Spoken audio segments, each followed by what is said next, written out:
Mic ஆன்ல இல்லையா? மைக்கு எல்லா நேரத்தையும் ஒழுங்காக வேலை செஞ்சுட்டு அது ஈவெண்ட்டே இல்லை. ஈவெண்ட்னு அதெல்லாம் நடக்கணும்.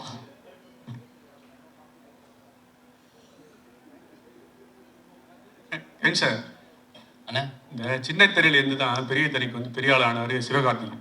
ஆமாண்ணா. அப்புறம் வந்து இப்போ இன்னும் கொஞ்சம் நல்ல பெரிய ஆளாகிட்டார். அவர் இடத்த பிடிக்கணும்னு நீங்க நினைக்கிறீங்களா? ஏன்னா அந்த அவரே மாதிரி பெண் வேடம் போட்டு ரூம்ல கேட்டீங்க. ஆமா, அதே தான் திருப்பி கேட்கலாம். பதிலும் சொல்லிட்டேன், திருப்பி வந்து கேட்குறீங்க. நெல்சன் படத்துலயும் அடுத்து சேர்ந்தீங்க. என்னன்னா நெல்சன் படத்துலயும் அடுத்து அவருக்கு மாதிரியே கூட்டணி இருக்கிறீங்க. ஆமாண்ணா. அதே மாதிரி ஏதாவது ஆசை இருக்கா? அவர் மாதிரி வரணும், அவர் எந்த அளவுக்கு இம்ப்ரெஷன் உங்களுக்கு? இல்லைண்ணா, எனக்கு டெஃபினட்டா அங்கே சொன்னதே அப்படியே நானும் சொல்லட்டுமா? சரியா. சிவான சேதுபதி அண்ணா எனக்கு 2 பேருமே பயங்கரமான இன்ஸ்பிரேஷன். ஏன்னா அஜித் சார், விஜய் சார் எல்லாத்தையுமே நம்ம கிட்டக்க கூட பார்த்தது கிடையாது. என்னோட ஸ்கூல் காலேஜ் டைமில் நான் சொல்கிறேன், வெறும் ஸ்க்ரீனில் மட்டும் தான் நம்ம பார்க்குறோம். எனக்கு அப்படி இருக்கும்போது ஏதோ நம்மளாலும் ஒருத்தன் ஜெயிக்கிறான், இங்கேருந்து ஒருத்தன் போய் அதை பண்ணுறான் அப்படிங்கும்போது அப்போ தான் என்ன மாதிரியான பசங்களுக்கெல்லாம் இன்னும் ஸ்ட்ராங்காக அந்த நம்பிக்கை இன்னும் பெருசாது. அப்போ ஓகே, ஏதோ ஒரு ட்ரை பண்ணிகிட்டே இருந்தால் சின்சியராக அதை பண்ணிட முடியும் போலையே அப்படின்னு சொல்லிட்டு. சிவானன்ட்ட அந்த மாதிரி இருக்குன்னா, இப்போ சேதுவன்ட்ட அவர் அவ்வளோ ஜூனியர் ஆர்டிஸ்ட்டாக நடித்து, ஆக்சுவலாக அவர் ஜூனியர் ஆர்டிஸ்ட்டோட லிஸ்ட் எடுத்தாலே அவ்வளோ இருக்கும் நம்மளுக்கு. ஸோ அதுவும் நடித்து கன்ஃபார்மாக ஏதோ ஒரு நாள் நடந்துடும் அப்படின்ற அந்த ஒரு ட்ரஸ்ட் இருக்குல்ல, அது ஒரு 1000ல் ஒருத்தருக்கு, 10,000ல் ஒருத்தருக்கு, லட்சத்தில் ஒருத்தருக்கு நடந்தாலுமே அந்த ஒருத்தர் மாதிரி கொடுக்குற நம்பிக்கை தான் என்ன மாதிரி பசங்களுக்கு அது ஒரு பயங்கரமான சீடுன்னு நினைக்கிறேன் நான். ஸோ அந்த இன்ஸ்பிரேஷன் நிச்சயமாக இருக்குது. மற்றபடி எனக்கு வர கதைகள் எந்த அளவுக்கு என்கேஜிங்காக இருக்குது, ப்ளஸ் எந்த அளவுக்கு டிஃப்ரெண்ட்டாக பண்ண முடியும் அப்படிங்கிறத தான் நான் பார்த்து பண்ணிகிட்டு இருக்கேன். Last 2 questions. கவின்ஜி, நீங்க பண்ணா நாங்க முடிவு பண்ணிடுறோம். இல்ல நேரம் வில்லன் பிஆர் எங்களுக்கு தான அடுத்த அசைன்மென்ட். சரி கேளுங்க. ஓகே கவின்ஜி, ஒரு क्वेश्चन. அதாவது நீங்க வந்து ஸ்டார் இந்த படம் அன்னைக்கு வந்து ஒரே ஹீரோவா இருந்தார் பிரசாந்த். ஸ்டார்னு படம் வந்தது, அவர் பேரும் காதல் இளவரசன். இன்னைக்கு காதல் இளவரசன் தான் எங்க கண்களுக்கு நீங்க தான் தெரியுறீங்க. அந்த காரணத்துக்காகவே ஸ்டாருங்கிற டைட்டில் தூக்கிட்டீங்களா?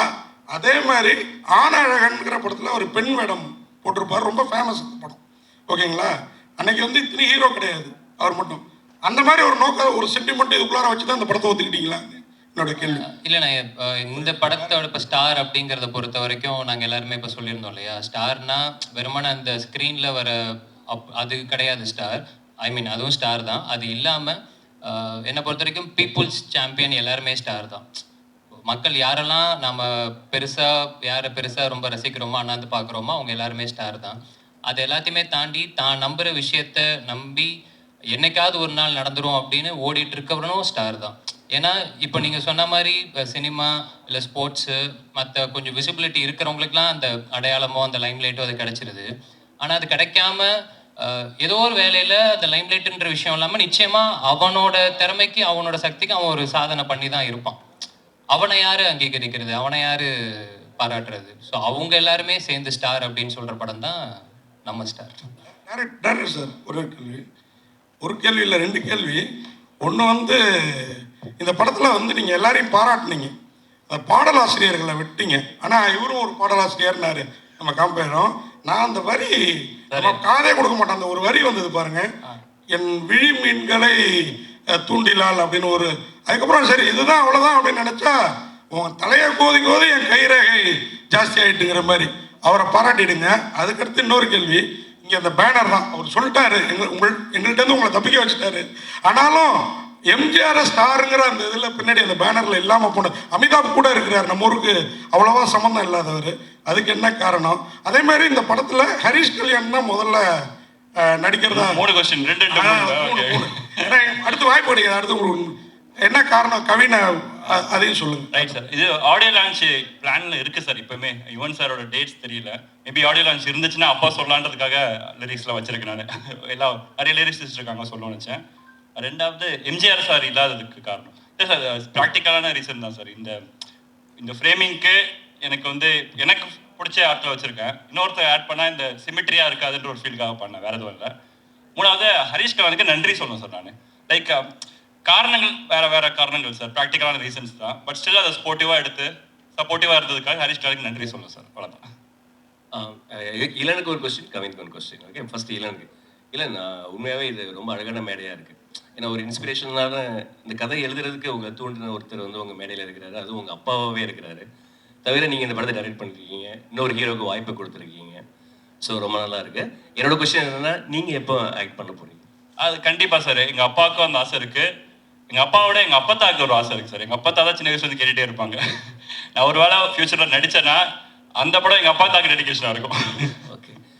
கவின், வாழ்த்துக்கள். பொதுவாக வந்து லேடிஸ் கிட்ட போடும்போது யாரையாவது ஒரு ரெஃபரன்ஸ் எடுத்துக்குவாங்க. கமல்ஹாசன் வந்து அவங்க அம்மாவை எடுத்துக்கிட்டாங்க. ஸோ அந்த மாதிரி இந்த படத்தில் அந்த கெட்ட போடும்போது யாரையாவது ரெஃபரன்ஸாக கரீனா எடுத்துக்கிட்டாங்க? சோப்ரா. கரீனா சோப்ரா. ஓகே. யாரு எனக்கு தெரியுமா? சொல்லுங்க. சந்தானம் சார் போட்டிருப்பார்ல லேடி Okay.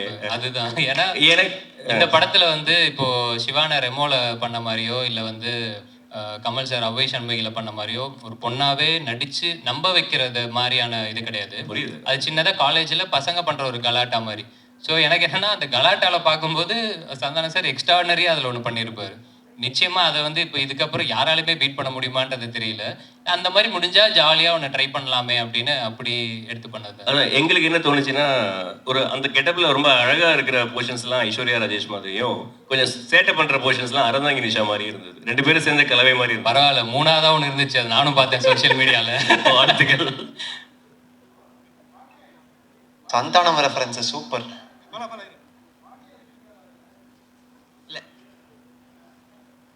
நடிச்சிருக்காங்க சார், நடிச்சிருக்காங்க. டேரக்ட் சார், ஆக்சுவலாக பேர் வந்து ஸ்டார்னு வச்சுருக்கீங்க, பின்னாடி இருக்கவங்களும் பெரிய ஸ்டார்ஸு தான். ஸோ ஒருவேளை இந்த படம் வெற்றி அடைஞ்சிருச்சுன்னா அடுத்த லெவலுக்கு ஸ்டாருக்கு போவார். எந்த ஸ்டார் லெவலுக்கு கவின் போவார்னு நீங்கள் நினைக்கிறீங்க? சார் நான் ஆல்ரெடி இன்டர்வியூஸில் சொல்லியிருக்கேன் சார். சார் சொல்லவா? ஸோ ஆஸ் அன் ஆக்டரா சார், ஆஸ் அன் ஆக்டராக ஒரு டாப் 5 இருப்பார்னு நான் பிலீவ் பண்ணுறேன். ஆக்சுவலாக ஒரு ஆஸ் அன் ஆக்டராக பெர்ஃபார்மராக ஒரு டாப் 5 இருப்பார்னு பிலீவ் பண்ணுறேன் சார். கவின் சார், ஒரு 2-3 நாளாக இந்த லேடிஸ் கெட்டப்பில் திரும்பிங்க. உங்களுக்கு எப்படி ஃபீலாக இருந்தது? பெண்களுக்கு வந்து என்னென்ன கஷ்டம் அண்ணா எனக்கு இருக்கு? பயங்கர கஷ்டம்ண்ணே. நான் அன்னைக்கு ஸ்டேஜுக்கு வந்ததுமே ஏதோ இவங்களோட கொஞ்சம் விரிவா சொல்லுங்க. அசிஸ்டன்ட் ஒரு அக்கா வருவாங்க, அவங்க எல்லார்ட்டையுமே வந்து நீங்கெல்லாம் தெய்வம் அப்படின்ற அளவுக்கு நான் சொல்லிட்டேன். ஏன்னா நிஜமாவே ரொம்ப சங்கடமா இருந்துச்சு. இப்போ இதுவே எனக்கு தெரிஞ்சு இந்த டிசைன்லாம் இவங்களுக்கு உள்ள குத்தும்னு நினைக்கிறேன். ஆனால் காமிச்சிக்காம சிரிச்சுக்கிட்டே இருக்காங்க பார்த்தீங்களா, அதுவே ஒரு தனித்திறமை. எனக்கெல்லாம் அன்னைக்கு வந்து முடிச்சுட்டு போகிறேன் ஃபுல்லாக அந்த அப்படியே தேஞ்சா ஒரு மாதிரி இருக்குல்ல, அந்த ஜமுக்கிய ஏதோன்னு சொல்லுவாங்கல்ல, அந்த பேட்டர்ன் போல அது அப்படி கொடுத்துருந்தாங்க பயங்கரமா நம்ம காஸ்டியூம் டிசைனர். சரி, அதெல்லாம் ரொம்ப ரொம்ப கஷ்டம்ண்ணே. ஏன்னா இப்போ ஒரு ஈவெண்ட் அப்படின்னா நம்ம சும்மா ஏதோ ஓகே கிடைக்கிறத போட்டு டக்குன்னு வந்துடுறோம்ல, அவங்களுக்கு அந்த மாதிரிலாம் இல்லை, அது மெனக்கெடுதல்லே பயங்கரமா இருக்கு. ஸோ அதெல்லாம் இனிமேல் யாராவது கலாய்ச்சா நானே கேட்பேன், எவ்வளோ கஷ்டம் தெரியுமா அந்த மாதிரி. கவின் சார், என்ன உங்களுக்கு மைக்கே தேவையில்ல போலேன்னு சொல்லுங்க.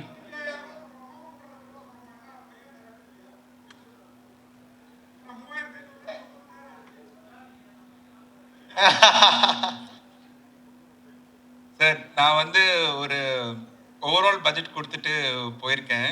அதுக்கப்புறம் அந்த பட்ஜெட்டுக்குள்ளேயே இளன் முடிச்சு கொடுத்துருக்காரு படத்தை. சார் கவின் சார்,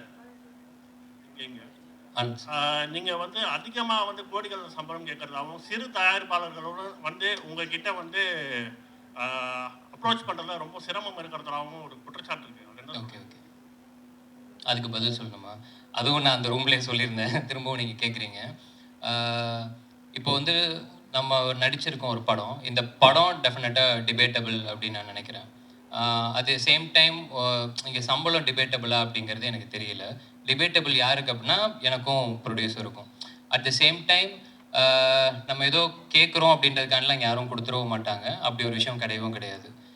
இப்போ நீங்கள் எந்த பத்திரிக்கையில் வேலை செய்கிறீங்கன்றது எனக்கு தெரியல. இல்லைண்ணே, எனக்கு என்ன, நீங்கள் இப்போ இதுக்கு முன்னாடி ஒரு இடத்துல வேலை செஞ்சுருப்பீங்க, அங்கேருந்து இன்னொரு இடத்துக்கு நீங்கள் வேலை பார்க்க போகும்போது டெஃபினட்டாக நம்ம அதே சம்பளத்துலேயோ இல்லை அதே அமௌண்ட்லேயோ நம்ம இது பண்ண மாட்டோம். நிச்சயமாக நம்ம ஒரு சேலரி ஹைக் அப்படின்ற மாதிரி நம்ம கேட்டு ஒன்று போவோம். அதையும் நம்ம தீர்மானிக்க முடியாது, நம்மளோட ப்ரீவியஸ் சம்பளம் தான் தீர்மானிக்கும். இப்போது நான் வந்து கணக்காலம் கலங்கள் சீரியல் நடித்தேன். அதில் என்னோடய சம்பளம் ஸ்டார்டிங்லாம் 1000 ரூபாய். சீரியல் முடித்து நான் ஒரு 5-6 வருஷம் எக்ஸ்பீரியன்ஸ்க்கு அப்புறம் எனக்கு அதோட சம்பளம் 6000 ரூபாய். ஸோ அந்த 6000 ரூபாவை தீர்மானிக்கிறது 3000, 3000த்தை தீர்மானிக்கிறது 1000, இப்படி தான் இருக்குது. ஸோ சம்பளம் அப்படிங்கிறது இன்றைக்கி வந்து நம்மளோட படம் எந்த அளவுக்கு பண்ணுதோ, அந்த மார்க்கெட்டில் எப்படி நடக்குதோ அதுதான் தீர்மானிக்கிறதே தவிர இங்கே தனிப்பட்ட இதில் யாருமே தீர்மானிக்கிறது கிடையாது.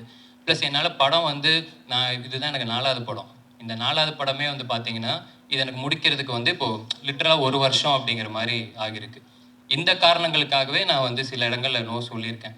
பட் ஆனால் நோ சொல்கிறதுக்கான முக்கியமான காரணம் என்னன்னா, யாருமே வெயிட் பண்ண வைக்க வேண்டாம். அவங்க வெயிட் பண்ணுற நேரத்தில் நிச்சயமாக எனக்கு எவ்வளோ பேர் இருக்காங்க, அவங்கள வச்சு கூட பண்ணிட்டு வந்துடலாம். இதெல்லாம் தான் காரணங்கள். சுவாரஸ்யத்துக்காக இல்லை இன்ட்ரெஸ்டிங்காக இருக்கணுன்றதுக்காக அது பேசுறதுக்கு வேணால் நல்லா இருக்கலாம். மற்றபடி ஃபேக்ட்ஸ் இதுதான். சார் இந்த ஒரு சார் சார் சார் அடுத்த 2 படத்தில் ஹீரோயினே கிடையாதுண்ணே. கவின் நாளைக்கு ஒரு அனௌன்ஸ்மெண்ட் வரும், அந்த படத்தில் ஹீரோயின் கிடையாது. அதுக்கடுத்து ஒரு படம் பண்ணுறேன், அதுலேயும் ஹீரோயின் கிடையாது. இந்த படத்துலேயும் நான் கதை மட்டும் தான் கேட்டேன், ஹீரோயின் தான் இந்த இவர் தான் கூப்பிட்டு வந்தார்.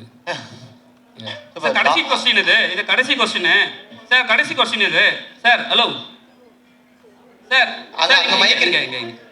இந்த கொஸ்டின் மைக் அங்க இருக்கு, மைக் அங்க. இந்த கொஸ்டினுக்கு வந்து டைரக்டரா இருந்தாலும் சரி, ஹீரோ இருந்தாலும் சரி, யார் வேணா பதில் சொல்லலாம். சரிங்களா? கவின் ஸ்டார்.